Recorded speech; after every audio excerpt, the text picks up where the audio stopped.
Good morning, students.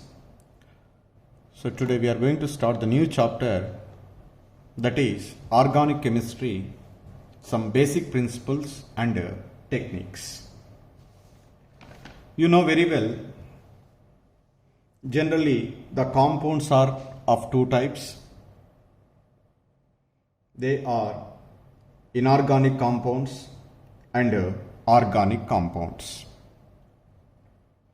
What are inorganic compounds? The compounds which are obtained from non-living matter are called inorganic compounds. That means minerals. They are obtained from minerals. And other class of compounds, they are organic compounds. What are organic compounds? Compounds obtained from plants and animal sources are called organic compounds. Like that, the compounds were classified into two categories. So, after detailed study about the compounds, organic compounds especially,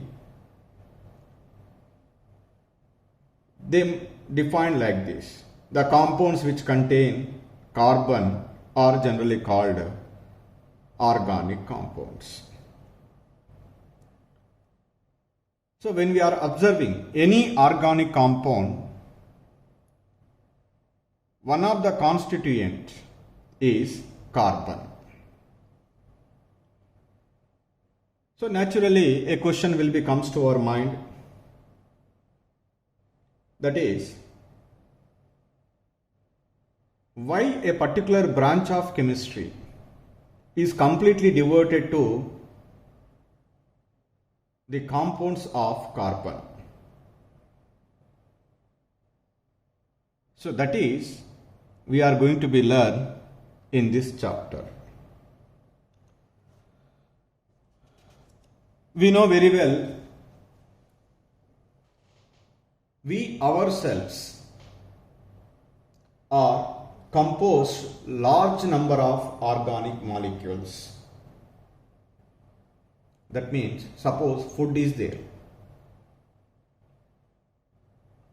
So the food is organic. Our clothing is there, that is related to organic. Our medicine are there, they are also related to the organic.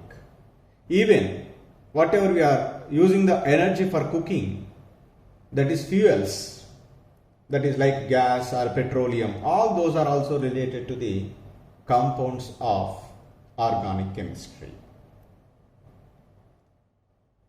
So that means these organic compounds makes our life possible,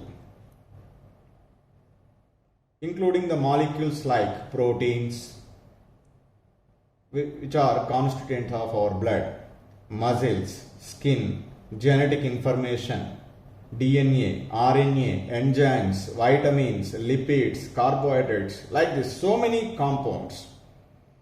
All these are related to the organic chemistry. So that means this branch of a chemistry, this organic chemistry, plays very important role in our life. How this organic chemistry was developed?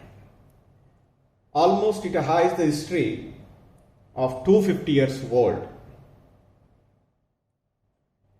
Around 1780 or 1770, the scientists were trying to distinguish the compounds into two categories, just now as we discussed, organic and inorganic compounds.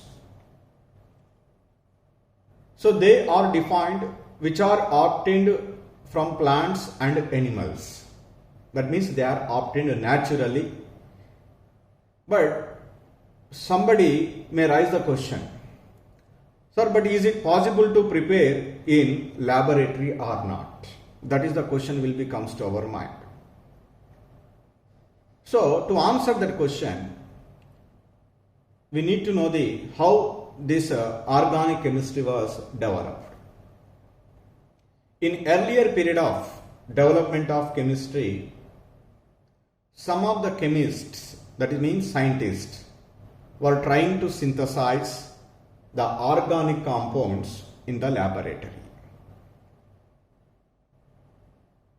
So, but all their efforts are become failure.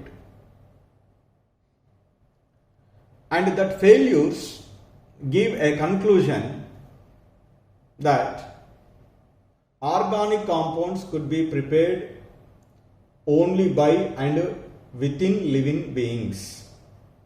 They could be never be synthesized in the laboratory. That is their beliefness. That means the organic compounds, it is not possible to prepare in the laboratory. They are only obtained naturally. That is their belief. Why they are believing like that? Because they are failed while in order to synthesize the organic compounds. After that, a Swedish chemist named Berzelius. He was a Swedish chemist.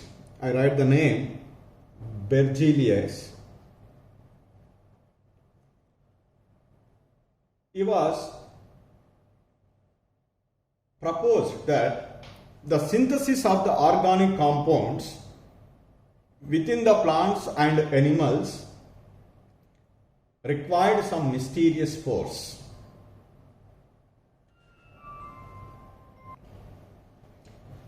So that force is called vital force theory, and the theory which is developed by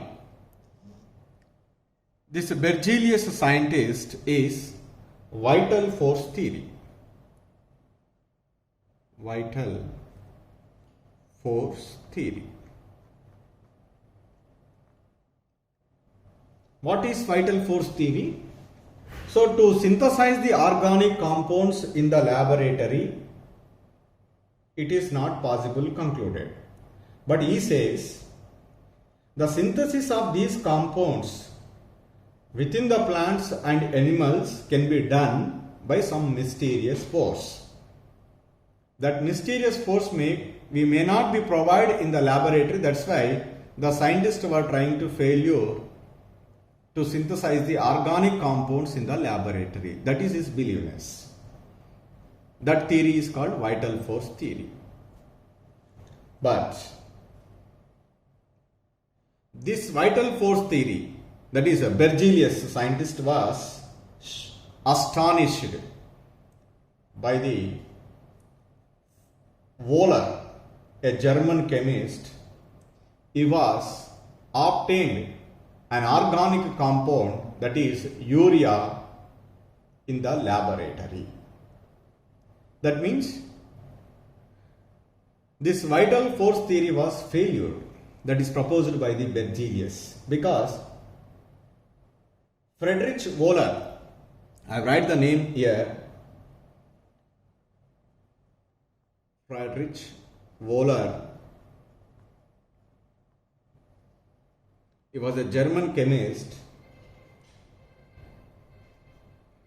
He was prepared an a compound urea accidentally in the laboratory. The same urea compound was found naturally in the urine of mammals. Ksheeradalu antaru. In Telugu it is called Ksheeradalu.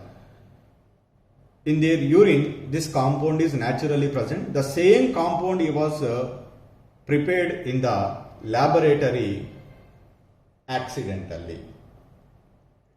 How he can prepare this urea?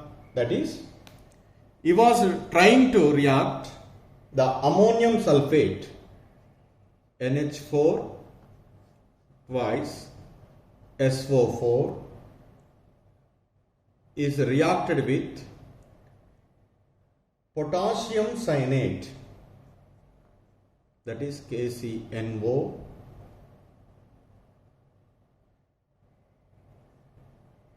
that is on eating it gives ammonium cyanate, 2NH4 CnO plus K2SO4.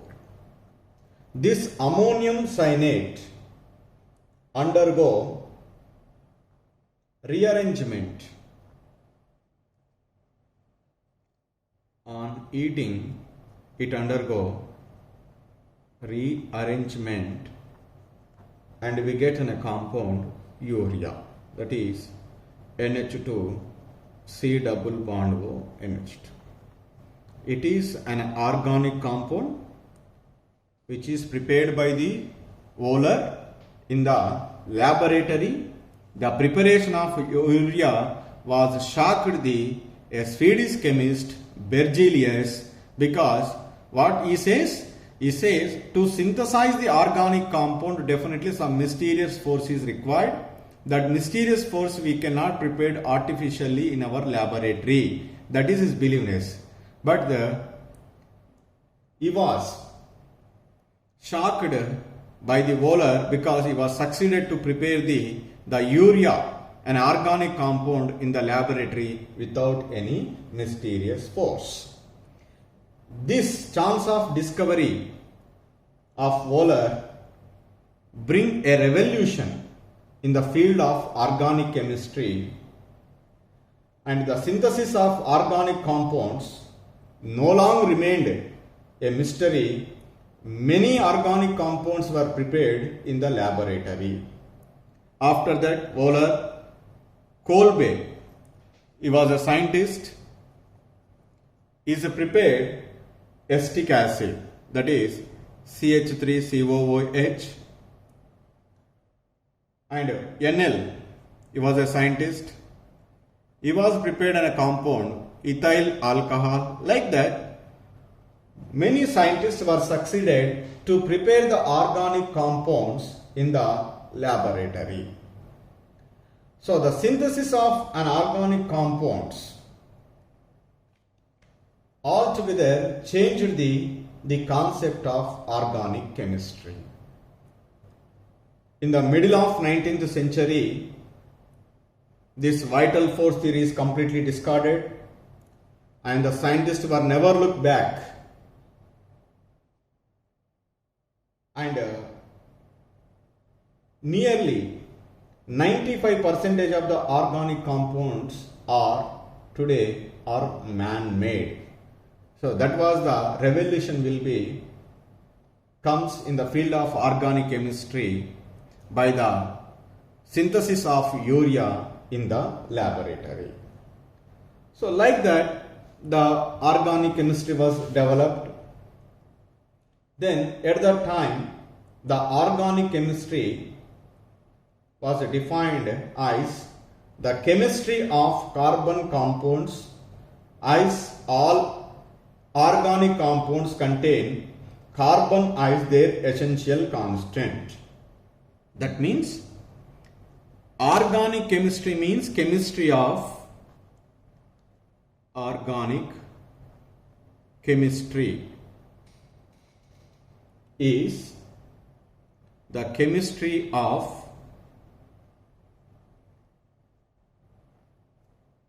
compounds of carbon. Compounds of carbon. Like that, so they were defined. Then immediately some of the people can raise a question. For example, they can take in carbon monoxide, carbon dioxide, carbon disulfide, calcium carbonate. All these are inorganic compounds, even though they are containing carbon as one of the important constituent elements. Then nobody can answer why the carbon monoxide is treated as inorganic compounds, why not organic compounds at that time. Then immediately the scientists were studying in detail about the structure of organic compounds, and they will be comes to the one conclusion, that is that all the organic compounds contain carbon as their essential constituent and also invariably associated with hydrogen. That means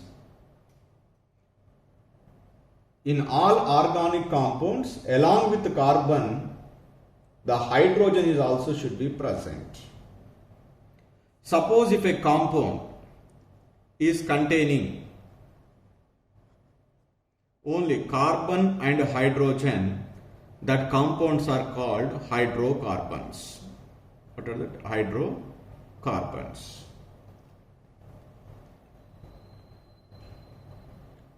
But when we see some of the organic compounds, along with carbon and hydrogen, oxygen is present, nitrogen is present, sulfur is present, halogens are present. In some cases, phosphorus is also will be present. How these compounds are obtained? These compounds are obtained by replacing the hydrogen with oxygen or sulfur or nitrogen or phosphorus in their molecules. That means whenever in the hydrocarbons one or more hydrogen atoms are replaced by either oxygen or sulfur or nitrogen or phosphorus, these compounds are obtained. That compounds containing carbon, hydrogen and other elements like nitrogen, sulfur, oxygen. That compounds are the derivatives of which one? Hydrocarbons. That's why organic chemistry is not only the chemistry of carbon, here like that defined, but there are certain compounds even though containing carbon that they are treated as organic compounds. No, they are inorganic compounds. That's why the definition was modified after detailed study about the organic compounds. Next, how they are defined? Organic compounds means, or the organic chemistry means, chemistry of the compounds of carbon and hydrogen. That means hydrocarbons. But in many of the organic compounds, not only carbon and hydrogen is present, along with carbon and hydrogen, oxygen, sulfur, nitrogen, phosphorus, they also will be present. How those are obtained? They are simply obtained by replace of one or more hydrogen atoms by the elements oxygen or nitrogen or sulfur or phosphorus, etc. That means that compounds which are obtained by replacing the hydrogen, they are called derivatives of hydrocarbons. And that means the organic chemistry can be deals about the hydrocarbons and its their derivatives. For example, for your understanding, CH4 is there. This organic compound is containing carbon and hydrogen. The another organic compound is there, CH3Cl is there. How it is obtained? It is obtained from this one. In this, one hydrogen atom is replaced by one chlorine. Then we get CH3Cl. It is obtained from this one, that's why it is called, it is the derivative of CH4. So the organic chemistry can deals about this CH4 as well as CH3Cl. What is CH4? Hydrocarbon. What is CH3Cl? It is the derivative of hydrocarbon. That's why organic chemistry is the chemistry of hydrocarbons and their derivatives. Like that we define. So finally, organic chemistry is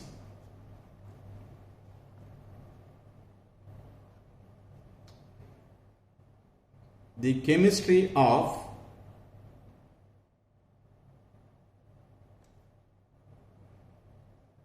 hydrocarbons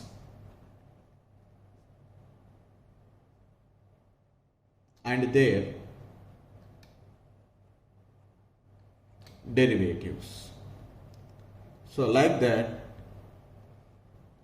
we are defining the organic chemistry. So in this way, the organic chemistry was developed.